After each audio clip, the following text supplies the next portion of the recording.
Good evening.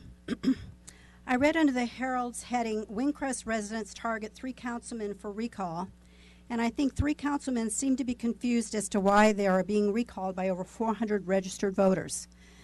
I'd like to take a look at the comments that were made in that article one by one and see if they are accurate. One comment was, "We're not violating the city charter in any way, shape, or form. It is basically a witch hunt." Well, if you look at the charter in section 5.02.3 about the manager's specific powers and duties, he's not allowed to approve contracts over $25,000. We have not yet seen the cost associated with all the paperwork done to create the Bugle Crew, the filing with the state and the IRS, but we know that the budget provided by the city for the department far exceeds the $25,000 mark.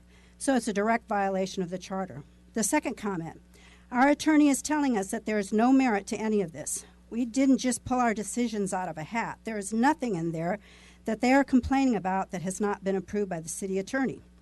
First, I'm not sure why the city attorney is advising you about a recall petition and offering an opinion. But as he has advised the council before, his opinions are only for advice. It is your decision to follow that advice or not. The third, we're caught up in a situation of trying to protect our citizens. We feel we've been very straight and very sincere with our actions. There's a lot of misinformation going on that's just muddied the water. Well, really?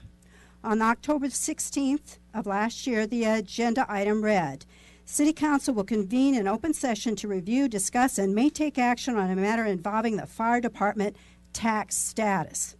The motion made by Jim Shelton was, I make a motion to authorize the city manager to negotiate and finalize the fire protection agreement with the Windcrest Volunteer Fire Department Bugle Crew, to be formed a nonprofit corporation comprised of volunteers organized to provide fire and protection services within the city of Windcrest, and to take any necessary action, including payment of legal fees, for the formation of the entity and the filing fees and cost. There was no discussion about why this motion was being made and how it might impact our community. There was no opportunity for there to be a response by the citizens, since no one could look at the agenda item and listen to the motion and have any clue as to what was really happening. So how was that being very straight and very sincere when you were denying the citizens the right to understand what actions you were taking and then have an opportunity to ask questions?